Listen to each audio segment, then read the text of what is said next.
get back to making music that's meaningful, man. And I feel like if he does that at a high level, keeps that music in the majority of the album he's gonna put out and not lead with the drill stuff, he'll be successful. Make R&B the right way. It's so refreshing seeing a guy like Leon Thomas that just seems to be making R&B the right way. So the Folks album is for R&B heads. You would really enjoy it. I hate to rehash what Kendrick Lamar said, where he said, I like when you make the records that make me dance. I'm with that. Like, give me that Drake. You know what I'm saying? Give me that Drake. Dave is a legend. If you want to talk about top 5 rappers in the UK, I'm not even from the UK, and I'm saying this with my chest. Dave is top 3, and he ain't 3. I feel like Billboard has to be unbiased. At the end of the day, if the people want to hear the music, they should get what they want to hear. It's demand. I see both sides. I do at the same time. It gives opportunities to these new people on the charts, but this is a slippery slope. That's the one thing I can tell you. It's a slippery slope. Yo. This is another episode of With That Being Said. I am Quincy. That is Uche. What up? How you feeling, man? How you feeling? Ah, man. You know, I just use the bathroom. I'm feeling good, bro. You know what I'm saying? You gotta, Jeez. you know what I'm saying? With that being said, I'm ready to talk about Feeling music, free? brother. I had to empty Feeling the free tank. and Martin Luther? I had to empty the tank first. Yeah. I had to empty the tank. Yeah. My God. Yeah. Oh, man. As you guys know by now, with that being said, we cover some of the top music news going on in the past couple of days. Yes, sir. This time around, we're going to be tackling topics like Leon Thomas, who just dropped an album called Folks. We're going to get your opinion on that. I know Leon Thomas is your guy. I'm curious to see or hear what you have to say about his new album and, whatever else you want to say about Leon Thomas. Mm-hmm. Megan Thee Stallion, she dropped a new song called Lover Girl. Some people are saying this is her best song of the year. Some people don't love it. Love to see your opinion on that also. And then Polo G. Polo G is back. I feel like he's about to go on a comeback tour. Piano G. No, you meant Piano G. That's what you meant to say. True. Piano G. Yeah, Piano G. He dropped a new song called Quality Over Quantity. We're going to give you our breakdown of that. But first, what is an episode of With That Being Said without talking about Drake? Your boy Drake. He just turned 39 on October 24. And it was a hell of a birthday. Not only did his Toronto Blue Jays beat the Los Angeles Dodgers in Game 1 of the World Series, they whooped them, bro. Like, they had a grand slam. It was like, 11-4. But he also received a couple Diamond Plaques. Notably, he received a Diamond Plaque for Take Care. But, there was a couple other Diamond Plaques that he received. Passion Fruit received a Diamond Plaque, a bunch of different songs. So, you know what? Let's go this angle. What is your favorite Drake accomplishment, album, song? Just what is your favorite Drake anything? Because this is a huge topic. Well, first and foremost, for the 100th time, because we talk about Drake all the time, like you said, do you have the list handy for the Diamond songs? I just want that on the record. I do. Just because you mentioned a couple, you said Passion Fruit. I want to make sure I'm understanding what are all the songs on the list. You know what? I'm glad you asked that. I'm going to pull that up. But while you pull that up, while you're thinking about it, what I was thinking though is you asked me what are my favorite moments. Whew, yo, he has so many, dog. He has so many, and I'm gonna try not to make this a freaking. This isn't a Drake appreciation episode. You know what I'm saying? Although because it's the boy and he just turned 39, I'm gonna show him some love. You know what? I love the fact that early on Drake, he was able to persevere past the corny rumors and the corny, narrative. Notoriously went up to Funk Flex on Hot 97 and was rapping, in front of the in the booth with the BlackBerry. Like that was always a very polarizing moment because it made the haters say, wait a second, so this is y'all new GOAT? He can't even go in the booth and do the bars off the top, but then to see that guy turn into what we ultimately saw, which is the biggest artist in the world at one point, still remains one of the biggest artists streaming in the world. Bro, it's impressive. It's impressive. I'm not going to shit on him because he's had too many L's over the last couple of years to even mention. Sorry, the last year, I should say, to mention with the whole Kendrick stuff. But for this segment, this is an appreciation moment for Drake. And I will say this before you read that list. I promise you, Nokia will end up being a diamond record at some point. But go ahead and read that list. Okay. So on that list of diamond plaques that he was recently awarded, The Motto, that's on Take Care. The Motto, him and Lil Wayne. Okay. Passion Fruit, like I mentioned earlier. That was on More Nice Life. for What? More Life. Passion No Fruit. Surprise. Yep. Nice for What is on there. Headlines, Non-Stop, which might be one of his best album tracks. Because it became a commercial hit eventually, but that to me was supposed to be an album track that became a commercial hit. True. And then, like I mentioned, the Take Care album, and he's number one on the list. This is the staggering number I'm going to give you. He has 16 diamond plaques. Obviously, he's going to get more. Like you said, Nokia, might end up on that list. The second person on the list is Eminem with 6. And then Lil Wayne has 5. Nicki Minaj has 3. Jay-Z has 3. Drake is the last artist with a diamond album since Eminem's Curtain Call in 2005. So it is that rare to do. I mean, think about it. Back in the day, rappers going diamond was very common. Yep. Rappers were selling million copies in 1 week. That is extremely hard to do now. And so for him, Take Care came out, 2011 or so. For him to do that in this, let me not say this era, but like a few eras after you're 100% albums right. were going platinum easily. You're 100% right. That is a big deal. And, for me, real quick, my favorite Drake time was actually when he was making those fun-loving songs. Like that Summer Drake's, those went diamond too, right? I mean, I hate to rehash what Kendrick Lamar said, where he said, I like when you make the records that make me dance. I'm with that. Like, give me that Drake. You know what I'm saying? Give me that Drake. I agree with you. With that being said, let's move on to the next topic, man. Leon Thomas just dropped a new EP. I believe it's considered an EP. It's called Folks. Yes. This is his follow-up to his Mutt project, highly successful Mutt project and single that he dropped last year. And it has shown Leon Thomas putting out experimental records, right? Like things that you probably would not necessarily associate to a Leon Thomas if you already weren't, if you weren't somebody who was familiar with his music already. So Q, have you turned the corner on Leon Thomas yet? Do you believe in his capabilities, Hey man, what you sir? talking about? I always believed in Leon Thomas. Stop it. I always believed in Stop Leon it, Thomas. Skip. No, honestly, you know what's astonishing about Leon Thomas? I had no clue he was a Nickelodeon kid. I had absolutely no clue who he was because I wasn't watching Nickelodeon, in the last couple of years. But he's one of the more successful kid show turned musicians, especially in the hip hop world. And especially recently. But I do want to shout out Leon Thomas. Leon Thomas Mutt, which is interesting. That was on his last album. Mutt is climbing the Billboard charts. It's in the top 10 now. What that tells me, and listening to this album too with folks, he makes timeless songs. These songs are going to age extremely well. And one of the things I noticed about him is it's R&B in a traditional / occasionally modern sense. It's everything he does seems to be just like, R&B by the book. It's almost like a, NBA player, right? LeBron James always used to say all the time, he's like, I play basketball the right way. You find the open man, you take an open shot, blah, blah, blah, blah, blah. I feel like that's Leon Thomas's approach to R&B music. It's make R&B the right way. And in this day and age where you have most R&B artists are actually hip hop artists that do R&B, like, bro, in the last 10 years, some of my favorite R&B songs are by Future. Like, why? This can't be. Why is this happening?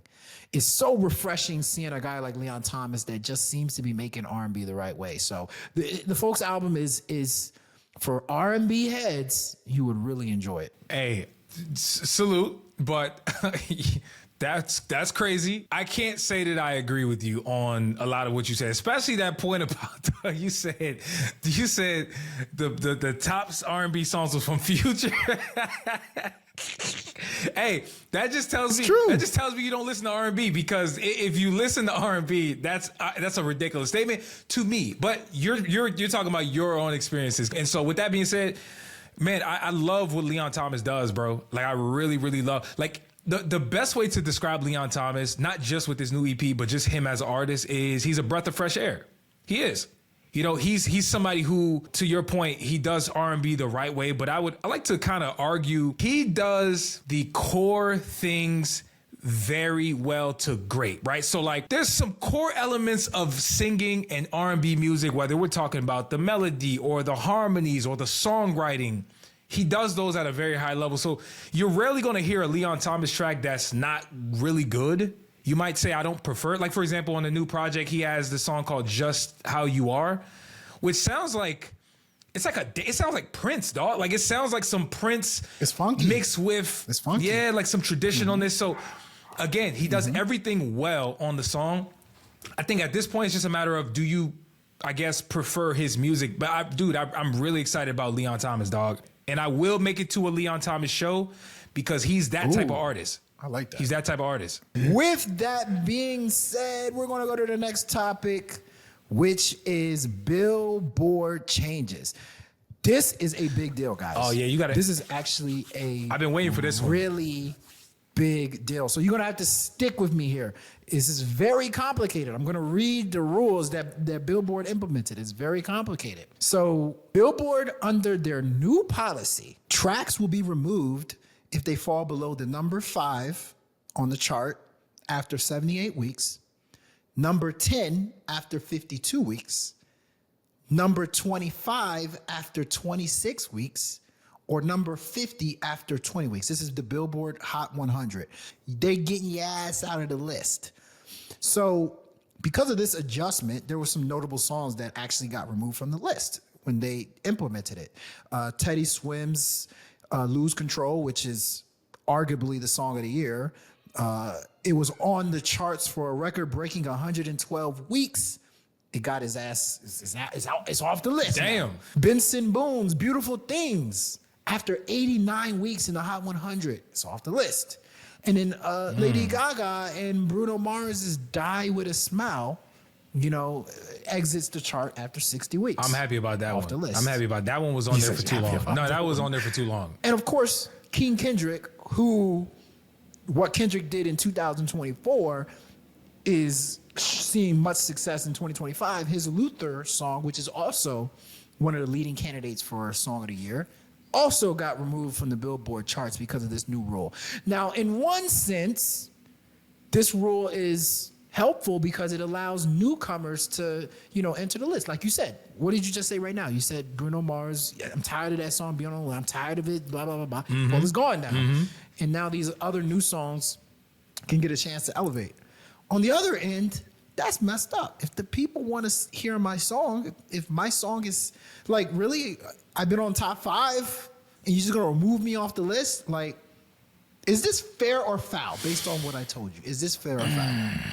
Well, I'm sure there's more information to dive into as to the background as to why they made these changes. Because I feel like I'm missing something. Like, I feel like there's something I'm missing, right? Because, typically Billboard, from my knowledge, they will make changes to their policies and all type of stuff to combat cheating and to combat the shady practices that a lot of these labels do to make their artists perform better on the charts, right? Like, I can think back to the whole bundling, thing that artists were constantly doing, whether we're talking about what Travis Scott does. Like, think about what Travis Scott does as an artist. He's become like the bundle darling of the industry, right? Because remember, he dropped that song, was #1 on Billboard. It debuted at #1 on the Billboard Hot 100. And I'm forgetting the name of the song because that song came and went so fast. It shot to the top so fast, it dropped to the bottom so fast as well. But it was because of them damn bundles. He released merch, he released some shoes with that new song. Within, I think, a week or two, how the hell does a song go from debuting at 1 to getting out of the Hot 100? That should tell you there's some type of trickery going on. And so if this isn't an effort to combat trickery, I'm all for it. I am. Like, I want the industry to be as fair as possible. We know, like, shit's never going to be super fair, but I feel like I'm missing a little bit of the backstory, which maybe we can get later.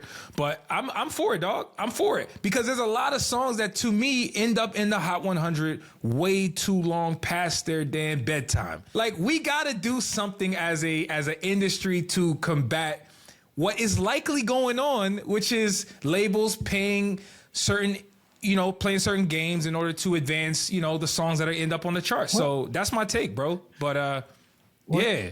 It's a slippery slope. It's a slippery slope. You know why? Because you never want Billboard to become tastemakers. That's what's happening here. Billboard's like, yo, you've been on the chart too long. We know the people want to hear the song, but we feel like it's got to move on. I feel like Billboard has to be unbiased. Like, this, at the end of the day, if the people want to hear the music, they should get what they want to hear. It's demand. That's what America is. It's supply and demand.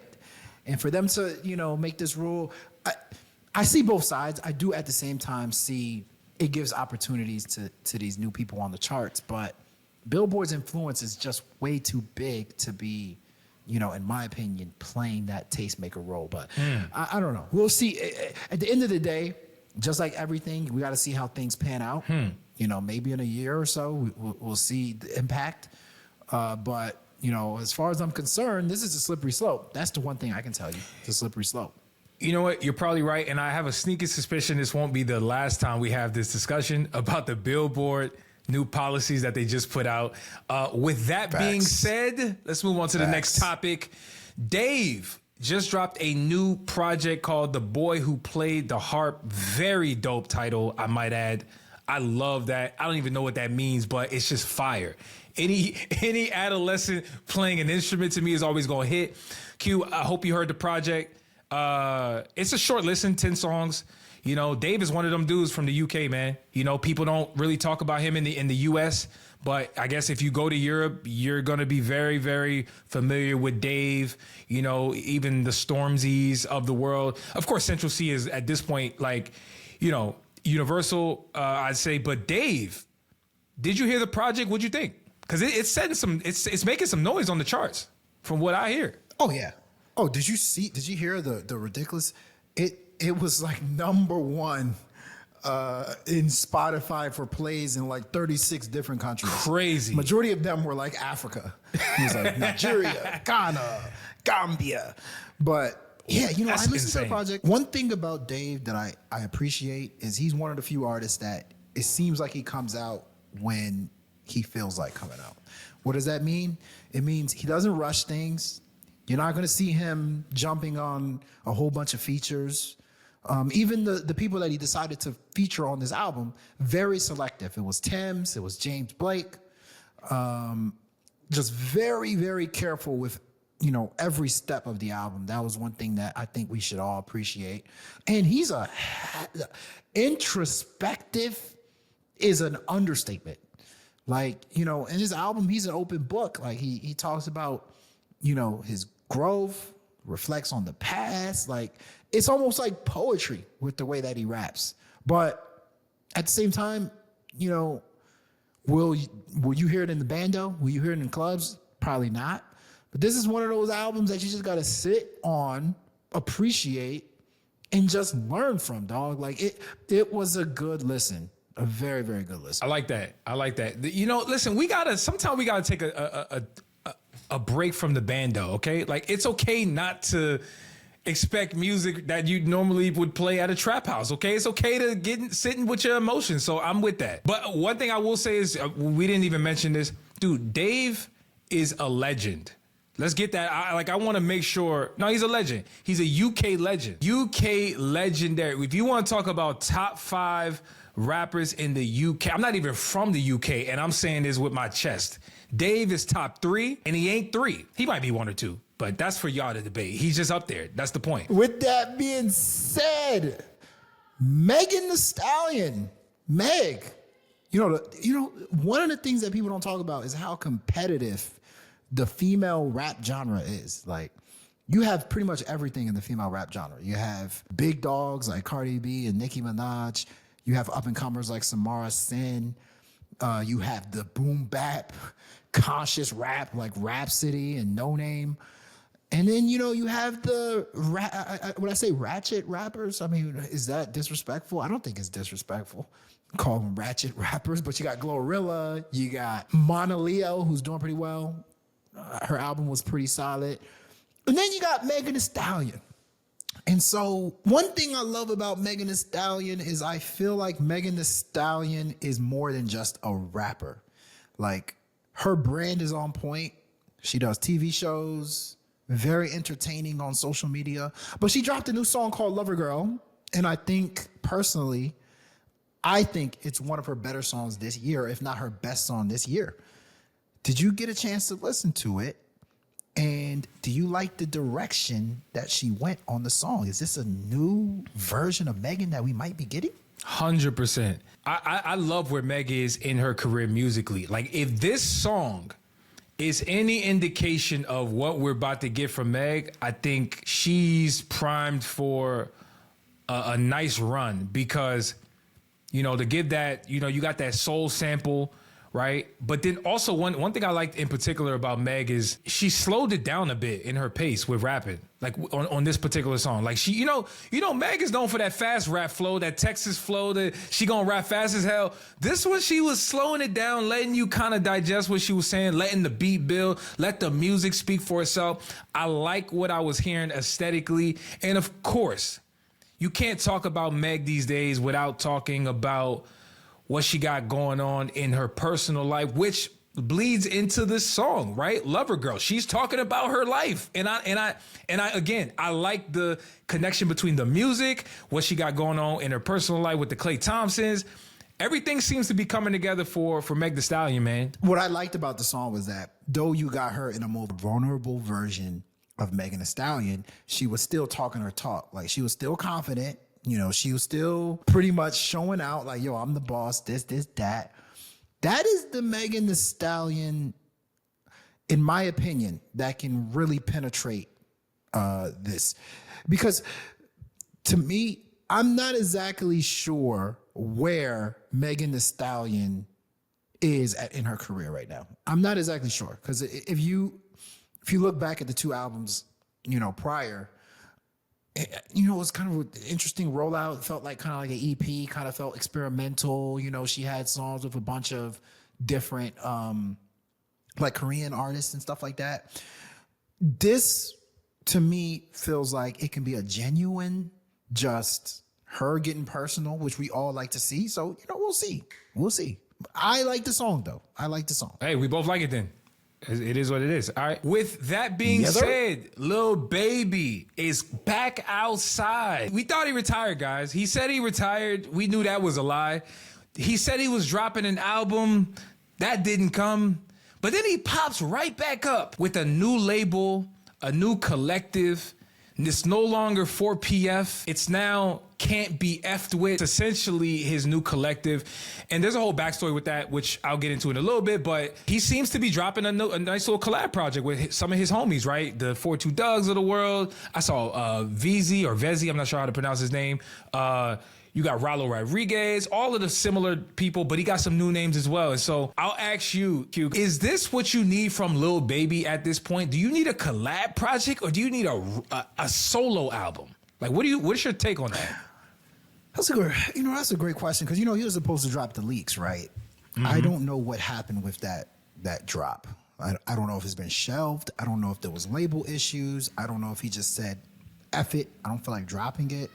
I don't know, but that's what I was expecting from Lil Baby. Me too. Honestly, Me too. you know, I know you're probably thinking that the answer is no, I don't want a collab album. I think it is. I actually like it. I actually think it's a good idea. Lil Baby, however you slice it, Lil Baby's a big dog. Is he a big dog rapper? I'm not sure. But in terms of persona, in terms of the hip hop game, what he represents, he's a big dog, you know? And at this point, I feel like we can't keep getting the same Lil Baby albums, right? At this point, I think we need to hear something different. And I think that's why people were excited about the leaks, because it kind of felt like a, you know, raw mixtape Lil Baby version. But I want to hear, because these artists that he has on this supposed collab album are not bad, dog. Like I like V's. I actually really like V's. Rilo Rodriguez is a very interesting rapper. 42 Doug is, I think 42 Doug is freaking very underrated. Definitely. So, dog, there's two places I like Lil Baby on. Two places I like him on in music. I love Lil Baby on R&B tracks. My God. Lil Baby puts up 40 He's underrated. He's on underrated R&B on tracks, those for dog. sure. Like, I love Lil Baby on R&B tracks. And I like Lil Baby on these, like, you know, posse cuts, where it's a bunch of people on. That's how I knew Lil Baby. You know what? On what's the song? Him, Kodak Black. That's My Dog? And That's Moneybag Yo. that's Yeah, my that's my dog dog. for sure. That's how I Yeah. knew Lil Baby, Yeah. dog. So I am excited. I'm excited. You know what actually. though? You sold me. Because I was gonna come in here and say, nah, we need the solo project from Lil Baby. But I'll be real with you. I've sobered up on Lil Baby, right? I thought Lil Baby had the Midas touch musically where he could drop anything at one point and it was fire. I'm no longer on that bandwagon per se. And I just feel like in order for Lil Baby to extend his career, extend his buzz, I agree. He should collaborate with some of these guys, because the fact of the matter is this. One of the biggest songs on My Turn that went off is We Paid, featuring 42 Doug. It's one of the bigger songs on that project, one of the more popular songs.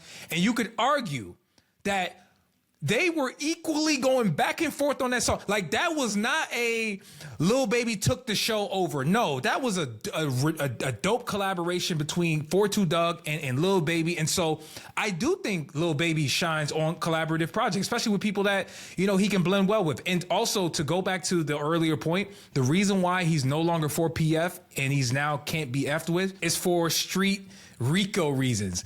Lil Baby was open in multiple interviews. Whoa. Yeah, I know. He was open in multiple interviews prior to the last project dropping, Wham, where he said that, you know, Atlanta was hot. You know, a lot of stuff is happening in the streets. And at a certain point, the 4PF record label mixed with the crew was starting to get him a lot of scrutiny, not only by the police, local police department, but also by the district attorney. This is right around the time where the whole YSL thing started. So he ditched 4PF and he now has a new collective label, whatever you want to call it. So that's really the whole thing behind it. I didn't make that up. He said it out of his own mouth. So just FYI. With that being said, we got to talk about Polo G. You know, Piano Polo, Yes, right? sir. That's what you call him? Piano G. Piano G? Piano G. So, Polo G, I thought it was notable that Polo G, he dropped a trailer for what I think is a deluxe version of his last album, which was Hood Poet. It's going to be a deluxe version of his last album, right? And in the trailer, there's a bunch of kids that have a CD version of the album. They give it to some grown man. The grown man puts it in his CD player, plays it, listens to the music, and says, "Oh man, Polo G is back." You know how I feel when people say, "I'm back." You know how I feel. The only successful people to say they were back was Backstreet Boys. When Backstreet Boys said they were back, it was cool. But usually when people say, "I'm back," they're not. So that, you know, that caught my attention. But I was like, you know, Polo G is talented enough to where, you know, maybe he could be back and he could, you know, have another run. Then he dropped a new song called Quality Over Quantity. And I was just like, I'm going to need something different from this, man. So my question to you about Polo G, what can he do to get you excited for him again? Because I just feel like the excitement is not there. And also, did you hear the Quality Over Quantity? I did hear. Track. I heard a little bit of it. I got the gist of it by really. You kind of understand what it is off the first 30 seconds. It's nothing special. As a matter of fact, I'm not excited about this song. Now, Polo G as a whole, I'm always excited about new Polo music just because from day one, man, I've been high on Polo G. You know, he's one of them artists that I get so annoyed with because I see so much potential that if he were to just hone in on his true talent like a Rod Wave has done, I feel like he would be able to see those heights of highs that a Rod Wave has seen. I think he needs to go back and just double down on the pain music. I really believe that. Like, get back to making music that's meaningful, man. And he has a ton of that. I know he has it in him. And I feel like if he does that at a high level, and keeps that music in the majority of the album he's going to put out and not lead with the drill stuff, he'll be successful, in my opinion. I think the album will do what it's supposed to do. But if that album has equal amount of drill to pain music, or it has more drill music than that emo stuff, that's not going to work. It's not going to work. I promise you. To piggyback on your point about Polo G, I'm looking at the Spotify numbers, right? And he has a couple of billion stream songs. Martin and Gina is a billion stream song. Martin and Gina, which to me, that was not really a song he was plugging. It's not a single of his. That was on his album that just happened to come out. Dope right? record. That's a billion streams. And then obviously you have Pop Out with Lil TJ. That's at 964. It'll probably hit a billion. Of course. Go Stupid at 500 mil. Like, when I look at this list, I'm like, it's a mixture of everything. It's a mixture of emotional trap records. I don't think Polo G is necessarily doing anything wrong. It's just like, he got successful from a bunch of different styles of music, and I'm not sure he knows which lane to go, because what do we want out of him? I think his situation is the prime example of lightning in the bottle, where the GOAT was just lightning, and it was just perfect timing. The music he was making was perfect. Everything was perfect, but now like he's trying to catch something. Polo G, he tried to evolve. You guys didn't like it. And so now he's just kind of stuck. But I think he has to get creative. But does he even like making music? I've heard interviews where he said, I don't even like it. I have to channel a place that is dark. Like, Rod Wave always says. So yeah, it's tough. I think these guys are in a tough spot, specifically a Polo G, because again, unlike Rod Wave's coming off of multiple #1 albums, #2 albums. Like, he sells extremely well every time around. Polo G, people are down on Polo G, man. And I mean people as in the demand for Polo G's music, right? I think the last album, Hood Poet, only did like, what was it, 30, 40K? Like it didn't move the needle, not one bit. Do too well. And so, and also you got to think about the amount of breaks that Polo G has taken in his career. There was a lot of momentum after prior to this Hood Poet album, but I feel like he just took too long. Similar to what Roddy Ricch is doing. Like, you keep teasing, are you going to drop this album or no? And then at a certain point, people don't care anymore, unfortunately. And not everybody can be a Playboy Cardi and tease an album for 5 years, right? Like, it just doesn't work for everybody. Yeah. And so, I don't know, bro. Like, I don't know what he can do, but keep making them songs, Polo. We're going to close out the show with one more topic presented by One Submit. One Submit, where you can submit music to Spotify playlists, radio stations, record labels, blogs like ours, YouTube, and TikTok influencers. Once again, check out onesubmit.com. Upcoming releases. So we have a couple of upcoming releases that I think are notable, and I want to get your take on what you think is the best release. So, or you're the one that you're definitely going to check out. So Kodak Black, he's dropping an album. Of course. Big L is dropping an album, this Friday. And I believe we have Icewear Vezo. So out of the list, those just notable ones. You know, people may come out with some more, you know, by the time Friday hits. Of but course. out of the list of releases coming out October 31st, Friday, which one are you excited about the most? I'm surprised to not hear a couple of other names on that, because you know a lot of artists like to play around with that whole Halloween drop. I heard Tyler the Creator was there was rumors, I'll call it rumors, of a lot of artists dropping music on Halloween. Tyler the Creator was one of them, I know. Even Uzi had mentioned that he was planning to drop something on Halloween. Again, they're probably not going to drop, so I'm not even counting on them.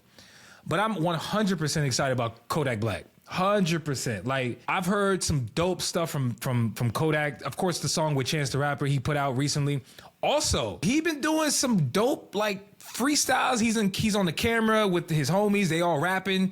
You know, it's like giving the aesthetic of like a press conference, people taking pictures. Like I've been liking the rollout with Kodak. Like, I ain't seen Kodak this loose and this like jubilant in a very long time. I feel like we gonna get some dope music from Kodak. I'm very excited. Okay. Also, I didn't even know Big L was dropping. But like, are you kidding me? Like Big L. Big L. Big L and Nas. Big L. You know, it's a part of Nas's mass appeal. Yeah. How many people know that's my one that I'm really looking forward to. How many people even know who Big L is at this point? I was like, dude. I was gonna ask you that because you said Big L and I'm listening. I'm like, okay, Big L. I know who Big L is. Don't get it twisted. But I'm like, what do you mean? People are reporting on Big L's dropping a new album? That is insane to me. Well, he dropped a song. There was a song with Nas that dropped a couple of days ago. So it's happening. Wow. It's happening. Big L. The album's called Harlem's Finest: Return of the King. I'm giving it a play. I'm giving it a listen. You know, Big L, what a lot of people don't know, like he inspired a lot of rappers, including like Jay-Z, Cameron. Exactly. Talks about Big L. Absolutely. They grew up together and all that. So they grew up in you know, New York rapper. I'm curious to see how, you know, they take some, because these are all going to be pre-1999. So I'm curious to hear how they're going to mix the raps he had from like the 90s into like more of a modern feel. So it's going to be interesting. That's a good point. And also like would they, and I doubt it because these dudes seem super honorable. Like I can't imagine a Nas dabbling with anything in AI. But like, what if AI was used for, you know, a Big L to like, I wouldn't put it. You know what I'm saying? I wouldn't put it because I've seen artists, for example, like a Beanie Siegel, use AI to restore his voice because you know he has like voice issues, so he's using AI to essentially restore his voice to what people knew it from in the early 2000s, right? Because if he rapped how he sound right now, he wouldn't even be recognizable. So that's what I'm saying. Like going back, and I'm not trying to open the AI combo, but I do see some good use with AI, like certain things like that. I think would be dope. But a full blown AI artist, man, get out of here. Like we're not doing AI. Not a whole artist. No, not a whole artist. Absolutely not. Fair. But all right, we reached the end of the show. This is another episode of With That Being Said. Thank you for watching. We made it. Please subscribe. Every day we're going to get better. Until next time, peace out. Peace out.